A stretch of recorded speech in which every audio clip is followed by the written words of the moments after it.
Hello बच्चों, welcome back. और हमारा चल रहा है जनरल ऑर्गेनिक केमिस्ट्री थर्ड, और आज करने वाले हम इसका फिफ्थ लेक्चर, और जो है जी हमारे पास जिसका नाम है हाइपर कॉन्जुगेशन इफेक्ट और बेकर-नाथन इफेक्ट और नो बॉन्ड रेजोनेंस। तो इस इफेक्ट को बोलते हैं सिग्मा पाई डी लोकलाइजेशन भी बोलते हैं इसको, and it is the extension of resonance. Resonance का एक्सटेंशन है हमारे पास। क्या होता है इसके अंदर, जैसे हमने एक एग्जाम्पल के तौर पे प्रोपीन लिया, ठीक है, ये प्रोपीन है हमारे पास और ये अल्फा कार्बन है और इसके पास जो 3 हाइड्रोजन लगे वो अल्फा हाइड्रोजन है सैचुरेटेड कार्बन के पास। तो यहां हमने इसको थोड़ा सा ऑर्बिटल की फॉर्म में लिख दिया प्रोपीन को। तो क्या होता है कि जो ये पाई बॉन्ड के इलेक्ट्रॉन्स है, यानी ये डबल बॉन्ड के इलेक्ट्रॉन और जो अल्फा कार्बन पे जो हाइड्रोजन है यानी उसके जो सिग्मा इलेक्ट्रॉन, उनके बीच में डीलोकलाइजेशन हो जाती है।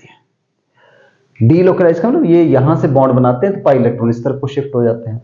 उसी का ही नाम जो सिग्मा पाई डीलोकलाइजेशन है उसी को ही बोलते हैं हम हाइपर कॉन्जुगेशन इफेक्ट। जैसे प्रोपीन में पहले ये दो इलेक्ट्रॉन इस तरफ को शिफ्ट हो गए, तो ये सिग्मा इलेक्ट्रॉन जो CH बॉन्ड के थे उन्होंने इस कार्बन के साथ बॉन्ड बना ली, तो इनके बीच में डबल बॉन्ड आ गई। यहां पे एक, क्योंकि 3 हाइड्रोजन है, पहले इस हाइड्रोजन ने बॉन्ड बनाई, फिर इस हाइड्रोजन ने बॉन्ड बनानी है, ठीक है, फिर निचले वाले हाइड्रोजन ने बॉन्ड बनानी। तो इस तरह से हमने इसके लिए 3 हाइपर कॉन्जुगेटिव स्ट्रक्चर लिखे। सो व्हाट इज डेफिनेशन, क्या है कि it is the delocalization of sigma electron of CH bond at alpha carbon with p orbital. क्या है, it is the delocalization of sigma electron of CH bond at alpha carbon with p orbital. तो किस किस के अंदर पाया जाता है, इसको रहने देते हैं अभी, जो हमने ऑर्बिटल डायग्राम बनाया है। तो इट इज फाउंड इन, तो किस किस के अंदर फाउंड होता है, it is found in alkene, alkyne, carbocation, free radical and alkyl benzene, उनके अंदर पाया जाता है। तो delocalization of sigma electron of CH bond at alpha carbon with p orbital of alkene, alkyne, carbocation, free radical and alkyl benzene, इसी का नाम है हाइपर कॉन्जुगेशन इफेक्ट। ठीक है, तो इसके लिए कंडीशन क्या है, what is the condition? Condition है कि प्रेजेंस ऑफ, इसको आपको ध्यान में रखना है, presence of at least 1 alpha hydrogen, presence of at least 1 alpha hydrogen on saturated carbon. किसके अंदर? In alkene, alkyne, carbocation, free radical and alkyl benzene.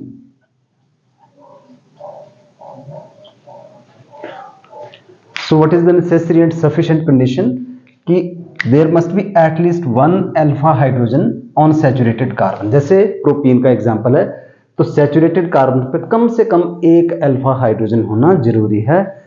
किसके अंदर? एल्कीन में, एल्काइन में, कार्बोकेटाइन में, फ्री रेडिकल और एल्काइल बेंजीन में। तो उसी का ही नाम है हमारे पास, तब जाके यानी हमारे पास ये इफेक्ट जो है ऑपरेट होगा। अभी जैसे हमने ऊपर प्रोपीन का एग्जांपल लिखा था, तो उसमें अगर आप देखेंगे तो हमने इस तरह से उसको शो किया था, ये था जी। तो ये जो H पॉजिटिव है, इसके पास कोई भी इलेक्ट्रॉन नहीं है बॉन्ड बनाने के लिए, फिर भी ये बाहर नहीं निकलता, मतलब it is not completely remove, because जो ये पाई इलेक्ट्रॉन क्लाउड है ना, ये इसको अपनी ओर अट्रैक्ट करके रखता है। तो although there is no bond but still it is bounded to this pi electron cloud, इसलिए बाहर नहीं निकलता। तो ये हो गई जी कंडीशन। और आगे बात कर लेते हैं हम ये कि भाई जितने ज्यादा हमने क्या बोला कि अल्फा हाइड्रोजन होना जरूरी है सैचुरेटेड कार्बन पे, ठीक है। So number of alpha hydrogen at saturated carbon is directly proportional to number of hyperconjugative structure.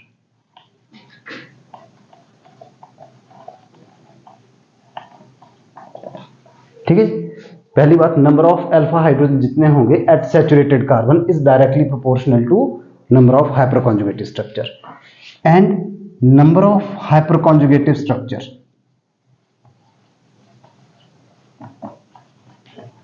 Is directly proportional to stability. ठीक है, तो ये बात आपने याद रखनी है कि नंबर ऑफ अल्फा हाइड्रोजन जितने होंगे सैचुरेटेड कार्बन पे उतने ही ज्यादा हाइपरकॉन्जुगेटिव स्ट्रक्चर बनेंगे, मतलब उतनी ही ज्यादा सिग्मा पाई डीलोकेलाइजेशन होगी।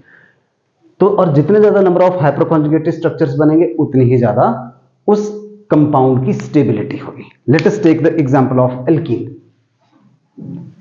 ठीक है, हम डिफरेंट एल्कीन लेते हैं।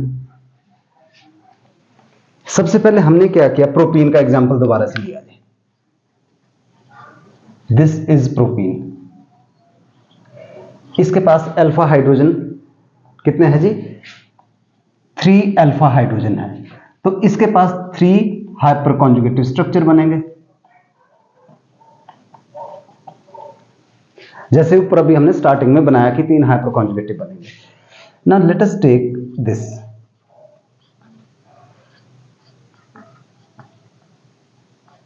फिर से एल्कीन ली हमने, ये अल्फा है, कितने हैं इसके पास,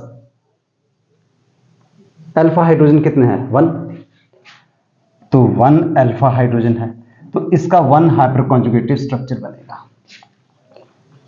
नाउ जो टर्शरी है, टर्शरी में हमारे पास कितने हैं, अल्फा कार्बन है पर अल्फा हाइड्रोजन तो हमारे पास 0 अल्फा हाइड्रोजन हो गए, तो जीरो हाइपरकॉन्जुगेटिव स्ट्रक्चर बन नहीं सकते, डीलोकलाइजेशन पॉसिबल नहीं है। एक और एग्जांपल ले लेते हैं, अगर हमारे पास ये हुआ जी, इस तरह से हुआ, इसके पास अल्फा हाइड्रोजन कितने हैं, 2 अल्फा हाइड्रोजन है, तो कितने बनेंगे, 2 हाइपरकॉन्जुगेटिव स्ट्रक्चर बनेंगे। तो आप एक बात ध्यान से देखिए कि अगर हमारे पास प्रोपीन है तो 3 हाइपरकॉन्जुगेटिव स्ट्रक्चर बनेंगे हमारे पास, मतलब डीलोकलाइजेशन मैक्सिमम इसमें होगी, तो सबसे ज्यादा इलेक्ट्रॉन डोनेटिंग पावर CH3 की होगी। दूसरे नंबर पर इसकी होगी क्योंकि इसके पास हमारे पास 2 अल्फा हाइड्रोजन है। ठीक है, तो 2 हाइपरकॉन्जुगेटिव स्ट्रक्चर बनेंगे। और तीसरे नंबर पर ये है, एंड फोर्थ नंबर पर ये। अब आप यहां पे एक चीज ध्यान दीजिए, हमने इंडक्टिव इफेक्ट में क्या पढ़ा हुआ है, इंडक्टिव इफेक्ट में हमने ये बात पढ़ी हुई है कि सबसे ज्यादा प्लस आई इफेक्ट किसका होता है, टर्शियरी ब्यूटाइल ग्रुप का, जितने, क्योंकि 3 मिथाइल ग्रुप लगे होते हैं, तो इस वाले ग्रुप का जो है प्लस आई इफेक्ट हमने पहले ही पढ़ा हुआ है कि हाईएस्ट होता है। दूसरे नंबर पर ये आता है, थर्ड नंबर पर हमारे पास जो ये है, और लास्ट में हमारे पास मिथाइल ग्रुप होता है, दिस इज। बट यहां पे क्या होगा, रिवर्स होगा इफेक्ट, याद रखिएगा। तो कंक्लूजन क्या निकला फिर यहां पे, कंक्लूजन ये निकला कि देयरफॉर जो plus I effect of alkyl group when attached to या व्हेन ज्वाइंट विद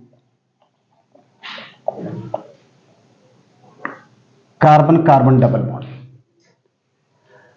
तो वो रिवर्स हो जाएगा। मतलब सबसे ज्यादा किसका होगा, यानी इसको अगर मैं 1 दे देता हूं, फिर दूसरे नंबर पर ये 2, फिर ये 3 और ये 4, तो रिवर्स हो जाएगा। दैट मीन्स कि सबसे ज्यादा किसका होगा, फर्स्ट का, देन इसका जो लास्ट को मैंने 2 दे दिया ये, फिर थर्ड वाले का, एंड देन फोर्थ वाले का। तो ये उल्टा हो गया हमारे पास प्लस आई इफेक्ट, या हम ये भी बोल सकते हैं कि CH3 का सबसे ज्यादा होगा, देन CH3 CH2 का, और CH3 होल ट्वाइस का CH का, and then CH3C।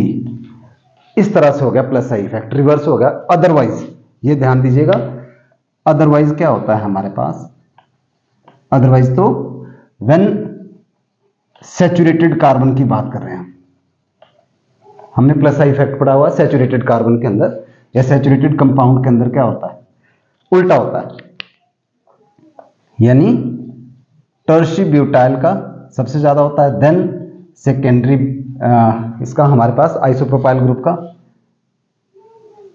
Then ethyl का, और फिर सबसे कम CH3 का होता है। तो plus I effect of alkyl group and joint with C double bond C वो रिवर्स हो जाता है, जो कि हमने पहले पढ़ा था, CH3 का सबसे ज्यादा होगा। तो आई होप कि आपको ये क्लियर हो गया होगा कि hyper conjugative structure, hyper conjugation effect क्या होता है और किस एल्काइल ग्रुप का होता है जिसमें सबसे ज्यादा अल्फा हाइड्रोजन ना। अब बात करते हैं कि इसकी एप्लीकेशन क्या है, what is the application. Application के लिए अप्रोक्सीमेटली 5 एप्लीकेशन है इसकी, और बहुत ही इंपॉर्टेंट रोल प्ले करता है ये डिफरेंट क्वेश्चंस को सॉल्व करने में। सबसे पहली बात करते हैं हम स्टेबिलिटी ऑफ कार्बोकैटायन। पहली एप्लीकेशन स्टेबिलिटी ऑफ कार्बोकैटायन। वही बात देखिए, more is number of alpha hydrogen with respect to positively charged carbon. More is the number of alpha hydrogen, more will be hyperconjugative structure. Hyperconjugative structure, that is more will be delocalization, and hence more is stability.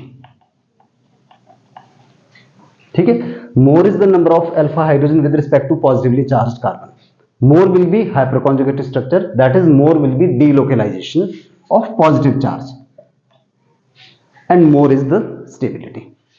तो example के तौर पे देखते हैं, जो हमारे पास ये tertiary carbocation है,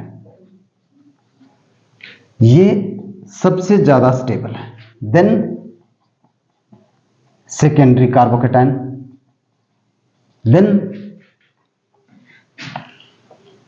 इसको मिटा देते हैं, primary carbocation, and then methyl carbocation. देखिए इसके पास कितने अल्फा हाइड्रोजन है, there is 12 alpha hydrogen at saturated carbon. यहां पे 9 अल्फा हाइड्रोजन है, यहां पे 3 अल्फा हाइड्रोजन है, और यहां पे 0 है। दैट मीन्स कि जो पॉजिटिव चार्ज की डीलोकलाइजेशन वो मैक्सिमम यहां पे होगी और सबसे कम वहां पे होगी। तो जितने ज्यादा अल्फा हाइड्रोजन उतनी ज्यादा डीलोकलाइजेशन, उतनी ज्यादा स्टेबिलिटी। एग्जांपल के तौर पर अगर हम देखिए किस तरह से होती है इनकी डीलोकलाइजेशन, हम इसको ऐसे दिखा देते हैं, जैसे CH3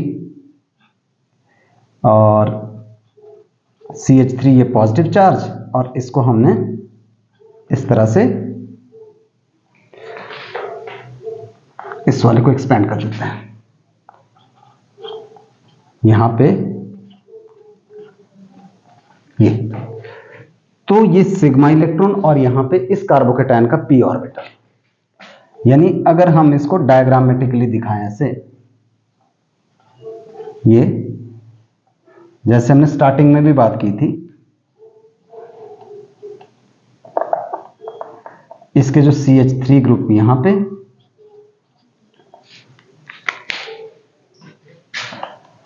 और इधर दिखा देते हैं हम ये CH बॉन्ड के जो 2 इलेक्ट्रॉन है H, ये सिग्मा बॉन्ड है, एंड एट द यहां पे हमारे पास क्या है, p ऑर्बिटल है कार्बोकैटायन का। तो यहां पे क्या हो जाएगा, इनकी डीलोकलाइजेशन हो जाएगी, मतलब ये जो CH बॉन्ड जो अल्फा कार्बन पे लगे हुए अपने इलेक्ट्रॉन इसको देंगे, इसका पॉजिटिव चार्ज कम कर देंगे, ठीक है, पॉजिटिव चार्ज खुद अपने ऊपर लेंगे, उसके बाद फिर ये हाइड्रोजन भी सेम काम करेगा, ये भी करेगा, ये भी करेगा, मतलब मैक्सिमम डीलोकलाइजेशन यहां पे हो जाएगी।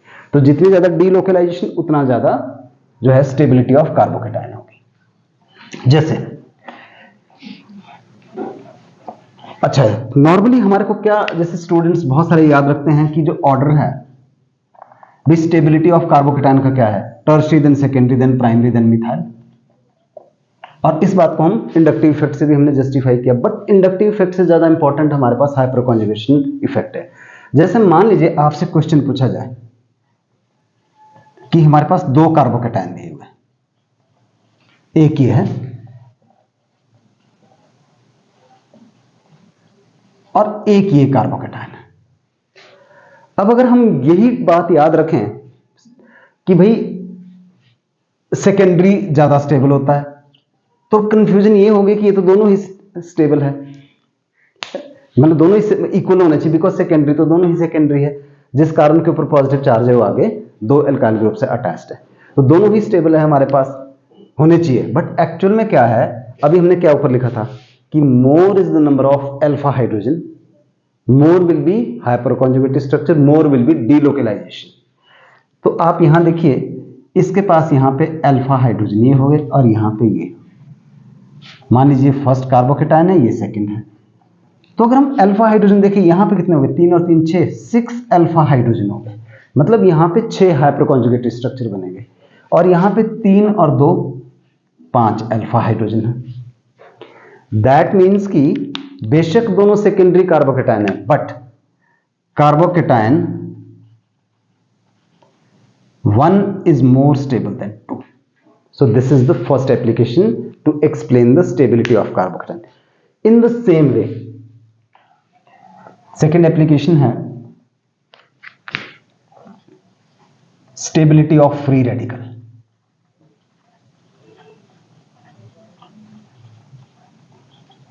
Stability of free radical.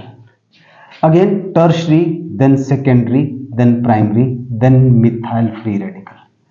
Reason क्या होगा, exactly same, more is the number of, जो ऊपर अभी थोड़ी देर पहले हमने इसके लिए लिखा था, सेम कॉन्सेप्ट यहां पे भी अप्लाई होगा।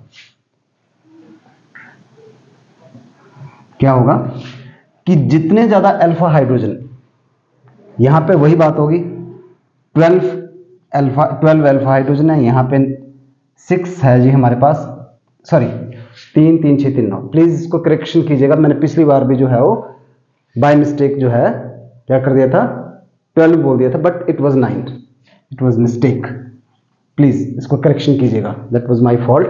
यहां पे 9 है, यहां पे 6 है और यहां पे 3 है, ठीक है जी, और इस तरह से करेक्शन कीजिएगा। तो ये हो गया जी। तो इसमें 9 हाइपर कॉन्जुगेटिव बनेंगे, इसमें 6 बनेंगे, इसमें 3 बनेंगे, इसमें कोई हाइपर कॉन्जुगेशन नहीं, क्योंकि डीलोकलाइजेशन पॉसिबल नहीं है, इसमें पॉसिबल है। तो ये हो गया जी स्टेबिलिटी। तो more is the number of alpha hydrogen, more will be delocalisation and more will be stability. Third बात करते हैं जी,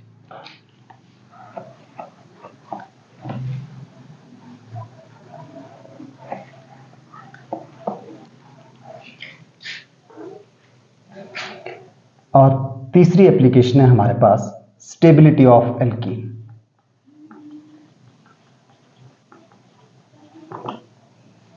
स्टेबिलिटी ऑफ एल्कीन, तो एल्कीन की स्टेबिलिटी भी कैसे डिसाइड करेंगे हम, सेम वे से डिसाइड करेंगे हम। So more is the number of alkyl groups,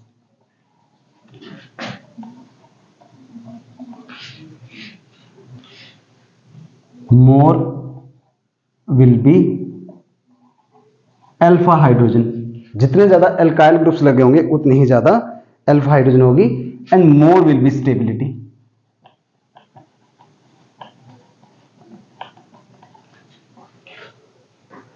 और एल्कीन उतनी ही ज्यादा स्टेबल होगी। और जब हम आगे जाके टॉपिक पढ़ेंगे सेट्जफ रूल, तो सेट्जफ रूल में भी हम यही बोलते हैं कि जो ज्यादा अल्काइलेटेड एल्कीन होती है वो ज्यादा स्टेबल होती है। तो क्यों होती है, again because of hyperconjugation effect. So more is the number of alkyl group, more will be alpha hydrogen and more will be stability. जैसे ये देख लेते हैं जी हम,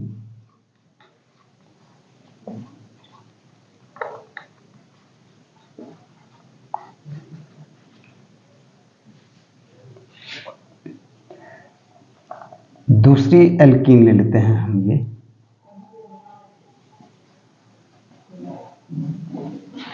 एंड थर्ड एल्कीन ले लेते हैं,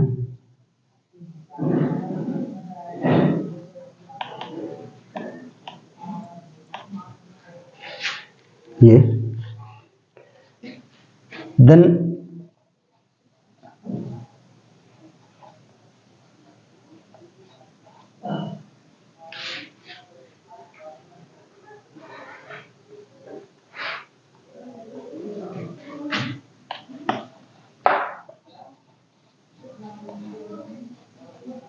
CH2।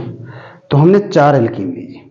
अब आप देखिएगा यहां पे ये अल्फा कार्बन हो गए,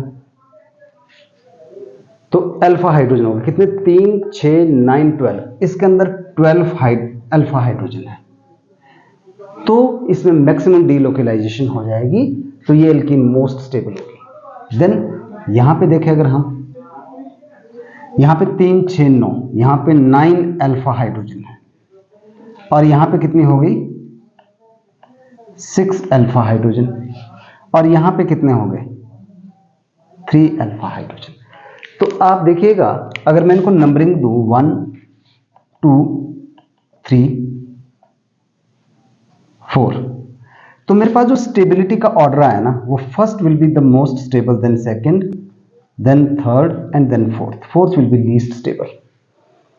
एक चीज होती है हीट ऑफ हाइड्रोजनेशन, मतलब जो एल्कीन ज्यादा स्टेबल है उसकी हीट ऑफ हाइड्रोजनेशन, मतलब जिसमें हाइड्रोजन ऐड करेंगे हम, कम हीट निकलेगी। और वो कैसे, जो ज्यादा स्टेबल है हाइड्रोजन को ऐड ही नहीं होने देगा, राइट। तो जो हीट ऑफ हाइड्रोजनेशन है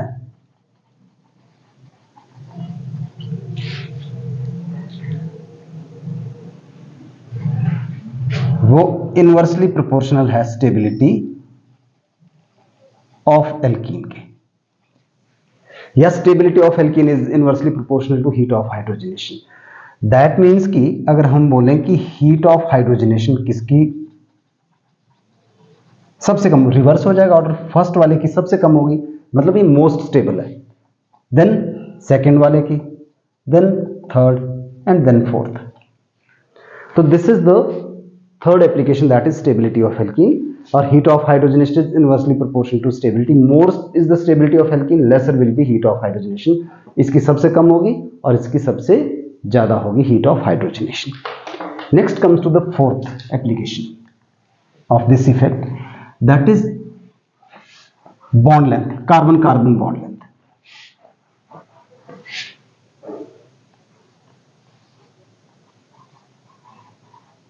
ये बॉन्ड लेंथ को भी अफेक्ट करता है, कैसे देखिएगा, ये हमारे पास प्रोपीन है,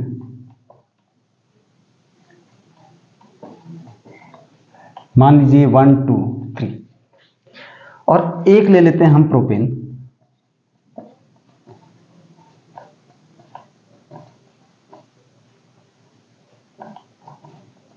suppose this is 1, this is 2, this is 3।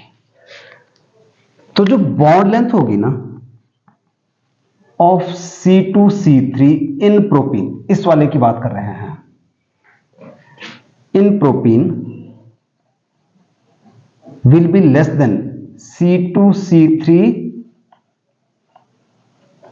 Bond length in propane. Reason क्या, बिकॉज ऑफ हाइपर कॉन्जुगेशन। आपको पता है यहां पे क्या होता है, ये बॉन्ड बना लेगा इधर, तो यहां पे जो है वो पार्शियल डबल बॉन्ड कैरेक्टर आ जाएगा, हम बार बार वही बात कर रहे हैं। तो यहां पे आप देखिएगा कि पार्शियल डबल बॉन्ड कैरेक्टर है, तो bond length of C2C3 in propene is lesser than C2C3 bond length in propane. यहां तो हमेशा सिंगल बॉन्ड रहेगी, बिकॉज जो C2C3 bond acquire partial double bond character, partial double bond nature या character. और हमारे को पता है कि जो डबल बॉन्ड होती है that is shorter in length. अगली एप्लीकेशन, फोर्थ एप्लीकेशन, आगे जाके हम कुछ रिएक्शंस पढ़ेंगे, उनको बोलते हैं इलेक्ट्रोफिलिक सब्स्टिट्यूशन रिएक्शन। तो अभी यहां पे इसको कर लेते हैं, जब उस टॉपिक में पहुंचेंगे हम तो आपको और क्लैरिटी होगी। तो ortho para directing nature of alkyl group in alkyl benzene.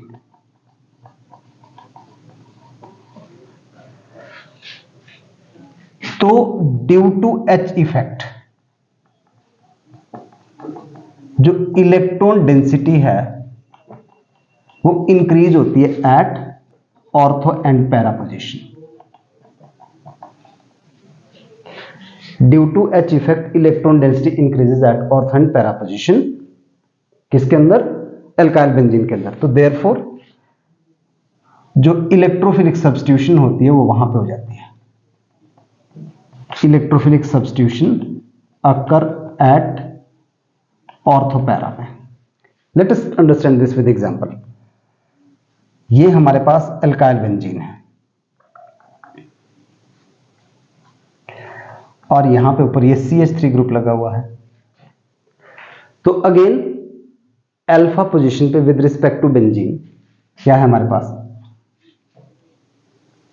Hydrogen sigma bond, वो क्या करेगा? इसके साथ सिग्मा पाई डीलोकेलाइजेशन हो जाएगी और इलेक्ट्रॉन डेंसिटी बढ़ गई जी यहां पे।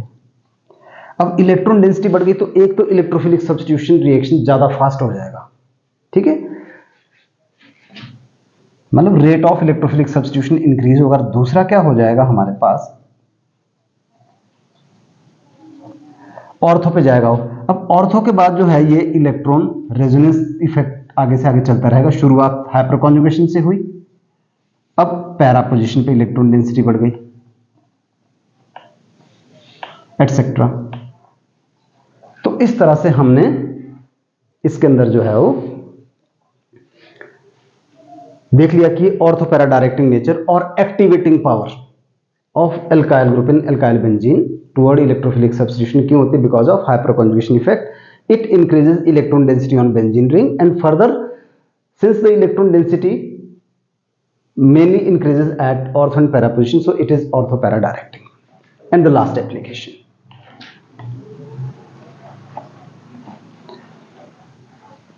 dipole moment, sixth application,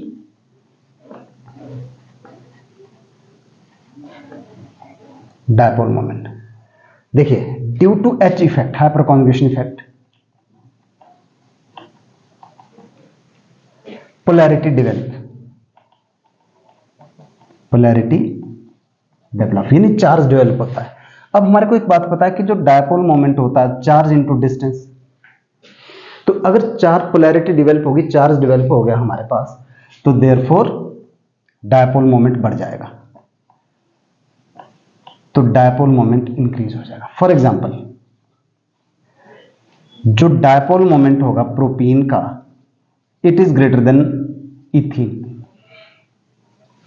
तो जो म्यू, फॉर एग्जांपल ऐसा लिख लेते हैं, dipole moment of mu of propene, क्योंकि हमारे को पता है कि इसके अंदर हाइपर कॉन्जुगेशन इफेक्ट होता है, चार्ज डेवलप हो जाएगा, पोलैरिटी डेवलप हो जाएगी और पोलैरिटी डेवलप होने से डायपोल मोमेंट भी बढ़ जाएगा। सो ये हमने पढ़ लिया है सारे के सारे जो हमारे जितने भी इलेक्ट्रॉन डिस्प्लेसमेंट इफेक्ट्स हमने सारे कवर किए हैं। डिस्क्रिप्शन में आपको हैंड रिटन नोट्स पे मिल जाएंगे, आप वहां पे देखिएगा। और नेक्स्ट वीडियो लेक्चर में हम आगे पढ़ेंगे रिएक्शन इंटरमीडिएट्स के बारे में।